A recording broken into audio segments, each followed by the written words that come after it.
కొద్దిసేపటి క్రితం చెప్పినట్టు తనను వ్యక్తిత్వ హననానికి గురి చేశారు, తనకు లేనటువంటి అన్ని అపవాదులను తనకు క్రియేట్ చేశారు. ముఖ్యంగా తనకు సినీ ప్రముఖులతో కావచ్చు లేదా సినిమా హీరోయిన్లతో తనకు సంబంధాలు ఉన్నాయని చెప్పని ప్రచారం చేశారు. అలానే కొంతమందిని తాను టార్గెట్ చేశాను, రాజకీయంగా వేధించారని చెప్పేసి టార్గెట్ చేశారని చెప్పేసి అన్నారు. తాను డ్రగ్స్ తీసుకున్నానని చెప్పేసి కూడా ఆరోపణలు చేశారు.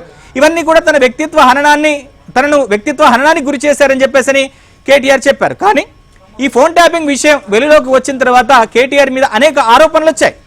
సో చాలా మంది పెద్ద పారిశ్రామికవేత్తల ఫోన్లను ట్యాపింగ్ చేసి వాళ్ళ ద్వారా ఎన్నికల బాండ్స్ కేటీఆర్ స్వీకరించారు పార్టీ కోసం అని చెప్పేసి. అలానే సినిమా హీరోయిన్ల ఫోన్లు కూడా కేటీఆర్ ట్యాపింగ్ చేశారని చెప్పేసి ప్రతిపక్షాల నుంచి కూడా అనేక విమర్శలు ఆరోపణలు కూడా వచ్చాయి. సో వీటన్నిటికి సంబంధించి ఒక పూర్తి స్థాయి ఆధారాలను సిట్ సేకరించినట్టుగా తెలుస్తోంది. సో ఇవాళ కేవలం రాజకీయ విమర్శలే కావచ్చు లేదా వచ్చినటువంటి ఆరోపణలే కాకుండా ఇప్పటి వరకు సిట్ సాగించినటువంటి దర్యాప్తుకు సంబంధించి ఏ సాక్ష్యాధారాలను సిట్ సేకరించింది, సాంకేతికపరమైనటువంటి ఆధారాలను సేకరించినటువంటి ఆధారాలను కేటీఆర్ ముందర పెట్టి ప్రశ్నించేటువంటి అవకాశాలు అయితే మనకు స్పష్టంగా కనిపిస్తాయి.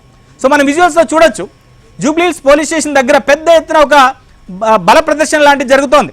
ఎందుకంటే తమ పార్టీకి సంబంధించి వర్కింగ్ ప్రెసిడెంట్ను సిట్ ఎలా విచారణకు పిలుస్తుంది, ఇదొక రాజకీయ దురుద్దేశంతో కూడినటువంటి విచారణ, బీఆర్ఎస్ ఇటు ప్రభుత్వం ఇచ్చినటువంటి హామీలను అమలు చేయకపోతే విమర్శిస్తున్నటువంటి కేటీఆర్ను అనవసరంగా జూబ్లీహిల్స్ పోలీస్ స్టేషన్లకు పిలిచి విచారణ పేరిట వేధిస్తున్నారని చెప్పేసి బీఆర్ఎస్ శ్రేణులంతా కూడా జూబ్లీహిల్స్ పోలీస్ స్టేషన్కు తరలి వచ్చినటువంటి పరిస్థితి మనకు కనిపిస్తోంది. అసలు ఏం జరుగుతుంది జూబ్లీహిల్స్ పోలీస్ స్టేషన్ దగ్గర ఏం జరుగుతుంది? సో తెలంగాణ భవన్లో బీఆర్ఎస్ పార్టీకి సంబంధించినటువంటి నాయకులంతా కూడా తెలంగాణ భవన్లో వాళ్ళంతా కూడా కేటీఆర్ వచ్చేంత వరకు కూడా అక్కడే వెయిట్ చేస్తారు సాయంత్రం వరకు. సో కేటీఆర్ విచారణ పూర్తి చేసుకుని వచ్చిన తర్వాత అక్కడ ఆయన మీడియాను అడ్రస్ చేయబోతున్నారు. సో ముందుగా మనం అసలు జూబ్లీహిల్స్ పోలీస్ స్టేషన్ దగ్గర ఎట్లాంటి వాతావరణం ఉంది, సో ఇవాళ కేటీఆర్ను విచారణ సందర్భంగా ఏ అంశాలను పైన ఆయనను ప్రశ్నించేటువంటి అవకాశాలున్నాయి, మరోవైపు తెలంగాణ భవన్లో సో ఎట్లాంటి పరిస్థితి ఉంది, అక్కడ నాయకులు ఏమంటున్నారు, మన ప్రతినిధులు రెండు చోట్ల కూడా ఉన్నారు. సో వాళ్ళని అడిగి మనం తెలుసుకుందాం. సో ముందుగా మనం జూబ్లీహిల్స్ పోలీస్ స్టేషన్ దగ్గరికి వెళ్దాం. సో అక్కడ మా ప్రతినిధి ప్రవీణ్ ఉన్నారు. సో ప్రవీణ్తో మాట్లాడదాం. సో ప్రవీణ్, సో అక్కడ ఏంటి జూబ్లీహిల్స్ పోలీస్ స్టేషన్ దగ్గర పరిస్థితి ఏంటి?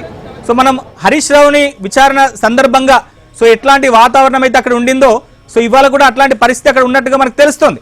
సో ఉదయమే కేటీఆర్ నివాసానికి పెద్ద సంఖ్యలో బీఆర్ఎస్ పార్టీ నాయకులంతా కూడా వెళ్ళారు. సో మొన్న కేటీఆర్ హరీష్ రావు నివాసానికి ఎలా వెళ్ళారో ఇవాళ కేటీఆర్ నివాసానికి కూడా హరీష్ రావు వచ్చి సో ఆయనకు సంఘీభావాన్ని ప్రకటించారు. సో పార్టీ ముఖ్య నేతలంతా కూడా వచ్చి ఆయనకు సంఘీభావాన్ని ప్రకటించారు. సో పెద్ద ఎత్తున ర్యాలీగా తెలంగాణ భవన్కి వెళ్ళారు. సో తెలంగాణ భవన్లో వాళ్ళందరినీ ఉద్దేశించి కేటీఆర్ మాట్లాడారు. సో అక్కడి నుంచి కేటీఆర్ ప్రస్తుతం జూబ్లీహిల్స్ పోలీస్ స్టేషన్కు బయలుదేరారు. ఆయన వెంట వేలాది మంది బీఆర్ఎస్ పార్టీకి సంబంధించిన కార్యకర్తలు నాయకులంతా కూడా జూబ్లీహిల్స్ పోలీస్ స్టేషన్కి బయలుదేరారు. సో మొత్తం మీద ఇవాళ విచారణ ఎట్లా సాగబోతోంది? సో మొన్న సజ్జనార్ కూడా చెప్పారు, సిట్కు చీఫ్గా ఉన్నటువంటి సజ్జనార్, సో విచారణ ఇంతటితోనే ముగియలేదు, హరీష్ రావును అవసరమైతే మరికొన్నిసార్లు కూడా విచారణకు పిలుస్తామని చెప్పారు. సో మొన్న హరీష్ రావును విచారణ జరిపిన సందర్భంగా అనేక అంశాలు వెలుగులోకి వచ్చినట్టుగా మనకు తెలుస్తోంది. అంటే పోలీసుల నుంచి అనేక రకాల లీక్స్ వచ్చాయి. సో హరీష్ రావు కూడా ఈ ఫోన్ ట్యాపింగ్కు బాధితుడే.